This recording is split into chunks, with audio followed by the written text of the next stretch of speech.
Assalamualaikum warahmatullahi wabarakatuh.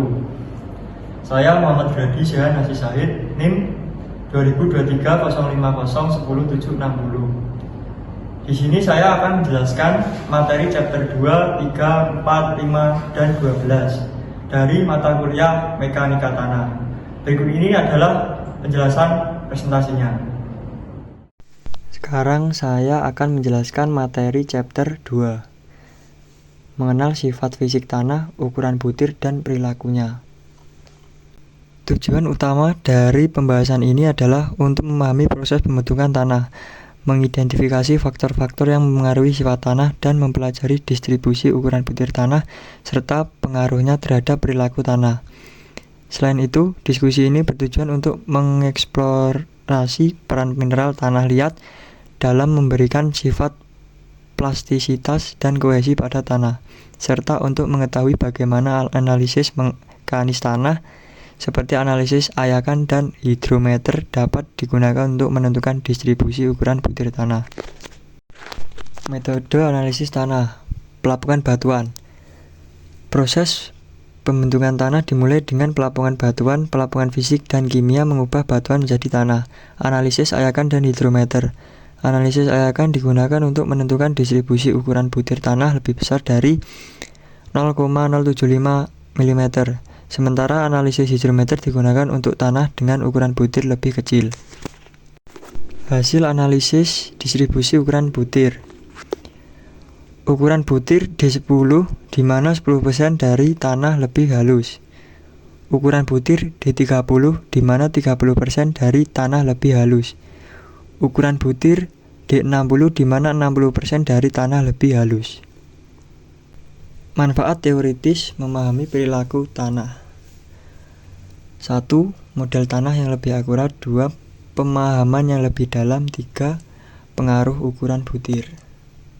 Manfaat praktis aplikasi dalam teknik sipil.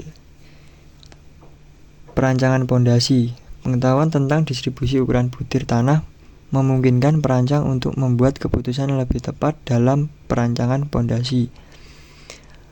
Perencanaan drainase. Distribusi ukuran butir mengaruhi kemampuan tanah untuk menahan atau mengalirkan air, sehingga penting untuk perencanaan drainase yang efektif. Perbaikan tanah. Teknik ini sangat berguna dalam perbaikan tanah, terutama dalam proyek yang melibatkan tanah liat atau tanah yang distribusi ukuran butir yang buruk, untuk meningkatkan kualitas dan kestabilan tanah tersebut. Selanjutnya, penjelasan materi chapter 3. Memahami hubungan berat dan volume tanah, penerapan dalam rekayasa geoteknik. Tujuan dari pembahasan ini adalah untuk memahami hubungan antara berat dan volume tanah serta parameter-parameter penting yang mempengaruhi sifat tanah seperti rasio void, porositas, kandungan air, dan berat unit tanah. Pemahaman ini sangat penting dalam analisis dan perhitungan yang dilakukan dalam rekayasa geoteknik dan teknik sipil, yang membutuhkan informasi tentang bagaimana tanah akan berperilaku di bawah berbagai kondisi. Berikut ini adalah metode analisis membangun pemahaman. Metode pendekatan matematis. Dalam pembahasan ini kita menggunakan pendekatan matematis untuk mengembangkan rumus-rumus yang menghubungkan berbagai parameter tanah. Konsep-konsep seperti rasio void atau disebut E, porositas atau disebut N, kandungan air atau disebut W, dan berat unit tanah atau disebut Y. Dihitung berdasarkan volume padatan tanah, volume void, serta kandungan air dalam tanah. Metode analisis kondisi tanah. Untuk memudahkan perhitungan tanah, dianalisis dalam 3 kondisi utama: kering, basah, dan jenuh. Ini memungkinkan kita untuk memahami bagaimana berbagai parameter berubah berdasarkan kondisi air dalam tanah. Ini adalah hasil yang menentukan hubungan parameter tanah. 1. Berat unit tanah atau disebut Y, berat persatuan volume tanah. 2. Rasio void atau disebut E, perbandingan volume void dengan volume padatan. 3. Porositas atau disebut N, perbandingan volume void dengan volume total tanah. 4. Kandungan air atau disebut W, perbandingan berat air dengan berat padatan. 5. Berat jenis spesifik tanah atau disebut GS, berat jenis padatan tanah. Manfaat teoritis membangun landasan. Pengembangan teori. Pemahaman yang mendalam tentang sifat-sifat tanah, khususnya pengaruh komponen tanah seperti padatan air dan udara. Membentuk landasan yang kuat untuk pengembangan teori-teori lanjutan dalam mekanika tanah dan geoteknik. Penelitian ilmiah. Hasil ini dapat digunakan sebagai titik awal untuk penelitian ilmiah di bidang geoteknik yang berfokus pada peningkatan pemahaman tentang perilaku tanah dan pengembangan teknologi baru. Manfaat praktis. 1. Perencanaan pondasi. Membantu menentukan daya dukung tanah dan merancang pondasi yang kuat dan stabil. Berbagai jenis bangunan. 2. Stabilitas lereng. Membantu memprediksi potensi kegagalan lereng dan merancang sistem penahan lereng yang efektif. 3. Sistem drainase. Membantu untuk memahami aliran air tanah dan merancang sistem drainase yang efektif untuk mencegah erosi dan banjir. 4. Pemadatan tanah. Membantu menentukan tingkat pemadatan tanah yang tepat untuk mencapai daya dukung tanah yang optimal. Kesimpulan memahami perilaku tanah. Pentingnya pemahaman. Memahami hubungan berat dan volume tanah yang sangat penting dalam rekayasa geoteknik dan teknik sipil. Aplikasi luas. Pengetahuan ini memiliki aplikasi yang luas dan praktis di lapangan, membantu kita dalam memahami perilaku tanah di berbagai kondisi dan meningkatkan kualitas keamanan struktur bangunan. Selanjutnya, penjelasan materi chapter 4. Plastisitas dan struktur tanah dalam rekayasa geoteknik. Tujuan memahami plastisitas tanah. Untuk memberikan pemahaman yang lebih mendalam tentang plastisitas tanah dan bagaimana hal itu mempengaruhi sifat-sifat fisiknya, seperti konsistensi, kekuatan geser, dan potensi perubahan volume. Menganalisis struktur tanah, khususnya lempung serta pengaruhnya terhadap perilaku tanah dalam berbagai kondisi. Tujuan utama adalah untuk memberikan pemahaman yang mendalam tentang bagaimana sifat-sifat plastisitas dan struktur tanah berperan penting dalam analisis dan desain geoteknik. Berikut ini adalah metodenya. 1. Pengujian Atterberg limit. Meliputi pengujian batas cair atau disebut LL, batas plastis atau disebut PL, dan batas susut atau disebut SL untuk menentukan batas transisi konsistensi tanah. 2. Analisis plastisitas. Menghitung indeks plastisitas atau disebut PL dan aktivitas tanah atau disebut A untuk mengukur rentang plastisitas dan potensi kembang susu tanah. 3. Diagram plastisitas Casagrande. Menggunakan diagram untuk mengklasifikasikan tanah halus berdasarkan LL dan PL, membantu menentukan perilaku tanah. 4. Korelasi empiris. Menggunakan korelasi empiris untuk memperkirakan sifat mekanis tanah seperti kuat geser, koefisien konsolidasi atau disebut CC, dan permeabilitas.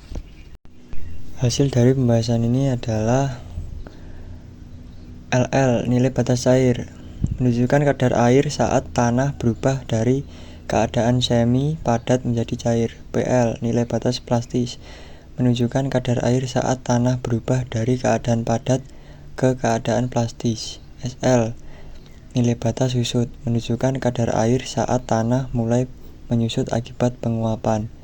PL, perbedaan antara LL dan PL, menunjukkan rentang plastisitas tanah semakin tinggi, semakin plastis tanah tersebut.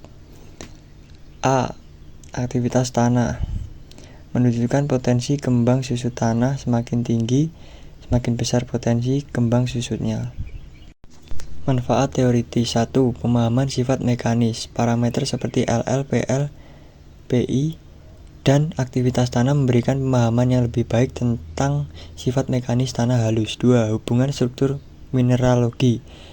Analisis plastisitas membantu mengidentifikasi hubungan antara struktur mineralogi lempung dan plastisitas tanah, memberikan pemahaman yang lebih mendalam tentang perilaku tanah. Estimasi cepat. 3. Korelasi empiris memberikan alat yang cepat dan efisien untuk memperkirakan sifat mekanis tanah tanpa perlu melakukan pengujian yang rumit dan memakan waktu. Manfaat praktis. 1. Desain pondasi. Pengetahuan tentang plastisitas tanah, khususnya potensi gebang susut, sangat penting dalam merancang pondasi yang stabil dan aman. 2. Stabilisasi tanah. Analisis plastisitas membantu memilih metode stabilisasi tanah yang tepat untuk meningkatkan daya dukung tanah. 3. Evaluasi stabilitas lereng. Digunakan untuk memprediksi resiko kegagalan lereng, membantu dalam desain lereng yang aman dan stabil. 4. Klasifikasi tanah. Digunakan untuk mengklasifikasikan tanah sesuai dengan standar proyek, memastikan material yang digunakan sesuai untuk kebutuhan konstruksi. 5. Penggunaan korelasi empiris. Untuk sifat mekanis tanah, membantu dalam perencanaan awal proyek konstruksi. Kesimpulan dari pembahasan ini adalah pentingnya memahami plastisitas dan struktur tanah dalam analisis geoteknik. Dengan pengetahuan ini, insinyur dapat merancang solusi yang tepat untuk stabilitas tanah, desain pondasi, dan analisis stabilitas lereng, memastikan keamanan dan efisiensi dalam proyek konstruksi. Selanjutnya, penjelasan materi chapter 5, Sistem Klasifikasi Tanah, AASHTO dan Unified Soil Classification System atau disebut USCS. Tujuan. 1. Tujuan utama sistem AASHTO untuk mengevaluasi tanah sebagai material subgrade konstruksi jalan raya dengan fokus pada daya dukung dan kualitas tanah. Tujuan USCS digunakan untuk menentukan sifat tanah dalam berbagai aplikasi teknis sipil seperti pondasi, stabilitas lereng, pengisian tanah, dan proyek konstruksi lainnya. Tujuan bersama. Kedua sistem dirancang untuk memberikan panduan praktis dalam pemilihan dan penggunaan tanah berdasarkan sifat fisik dan plastisitasnya. Metode AASHTO. 1. Pengelompokan. Mengklasifikasikan tanah berdasarkan distribusi ukuran butiran, parameter liquid limit, dan plasticity index. 2. Kategori utama. Tanah dikelompokkan menjadi 2 kategori utama, yaitu granular soil dan silt clay soil. 3. Group index. Untuk kategori A4 hingga A7 digunakan group index sebagai penilaian tambah kualitas tanah. Metode USCS. Klasifikasi rinci. Sistem ini lebih rinci mengklasifikasikan tanah berdasarkan distribusi ukuran butiran, plastisitas, dan perilaku mekanis. Simbol. Menggunakan simbol huruf seperti G atau gravel, S atau sand, M atau silt, dan C atau clay, serta simbol tambahan seperti W atau well graded, P atau poorly graded, L atau low plasticity, dan H atau high plasticity. Plasticity card. Untuk tanah berbutir halus, plasticity card digunakan untuk membedakan antara lanau dan lempung. Berikut ini adalah hasilnya, bisa dilihat di slide tersebut. Manfaat teoritis. AASHTO memberikan dasar sederhana untuk memahami kualitas tanah berdasarkan parameter fisik dan plastisitasnya. USCS menyediakan informasi lengkap untuk memprediksi sifat kembang susut tanah dan stabilitas mekanis tanah.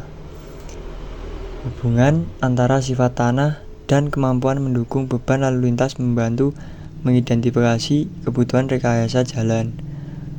Pentingnya untuk merancang struktur yang aman dan tahan lama di berbagai kondisi tanah. Manfaat praktis. 1. AASHTO berguna dalam desain dan konstruksi jalan raya. 2. Kemudahan memungkinkan insinyur memilih tanah yang sesuai sebagai material subgrade tanpa perlu analisis mendalam. 3. USJS digunakan untuk desain pondasi, stabilitas lereng, dan pekerjaan tanah lainnya. 4. Standar teknis. Klasifikasi rinci memastikan tanah memenuhi standar teknis untuk proyek besar seperti bendungan, bangunan tinggi, dan infrastruktur lainnya. Kesimpulan dari pembahasan ini adalah sistem AASHTO lebih sederhana dan cocok untuk evaluasi cepat dalam proyek jalan raya. Sementara USJS menawarkan klasifikasi lebih rinci yang relevan untuk berbagai kebutuhan teknik sipil. Pemilihan sistem bergantung pada kompleksitas proyek dan kebutuhan spesifik terkait perilaku tanah. Selanjutnya, penjelasan materi chapter 12, kekuatan geser tanah. Berikut ini adalah tujuannya. 1. Stabilitas lereng. Menganalisis stabilitas lereng membantu menentukan kemiringan dan desain lereng yang aman mencegah longsor. 2. Daya dukung pondasi. Menentukan kemampuan tanah menahan beban dari bangunan atau struktur lain. 3. Tekanan lateral. Menghitung tekanan lateral yang terjadi pada struktur seperti dinding penahan tanah, dinding penahan air, dan terowongan. 4. Desain struktur. Mendesain struktur yang aman dan tahan lama dengan mempertimbangkan kemampuan tanah menahan beban. Berikutnya adalah metode hasil. 1. Kurva tegangan geser. Hasil pengujian disajikan dalam bentuk kurva tegangan geser terhadap tegangan normal. 2. Kohesi. Kohesi adalah tegangan geser yang diperlukan untuk menyebabkan kegagalan pada tanah saat tegangan normal 0. 3. Sudut geser dalam. Sudut geser dalam adalah sudut antara garis singgung pada kurva tegangan geser dan sumbu horizontal yang menunjukkan resistensi geser internal tanah. Manfaat teoritis. Mekanisme tegangan, memahami bagaimana tegangan bekerja pada tanah dan bagaimana tanah bereaksi di bawah beban. Perilaku tanah. Memahami perilaku tanah seperti deformasi dan kegagalan dalam berbagai kondisi beban. Analisis stabilitas. Menganalisis stabilitas lereng, pondasi, dan struktur lainnya berdasarkan kekuatan geser tanah. Desain geoteknik. Membantu dalam mendesain struktur yang aman dan tahan lama dengan mempertimbangkan kemampuan tanah. Manfaat praktis. Alat kotak geser. Tes cepat dan efisien yang dapat dilakukan di laboratorium. Metode lain, tes kotak geser perlu dilengkapi dengan metode lain seperti tes triaksial untuk akurasi yang lebih baik. Kesimpulan dari pembahasan ini adalah kekuatan geser tanah merupakan faktor penting dalam desain struktur yang aman. Penggunaan teori dan tes praktis memberikan data yang diperlukan untuk memastikan stabilitas proyek. Di sini saya sudah menjelaskan materi mulai dari chapter 2, 3, 4, 5, dan 12. Bila ada salah kata, mohon maaf sebesar-besarnya. Sekian. Wassalamualaikum warahmatullahi wabarakatuh.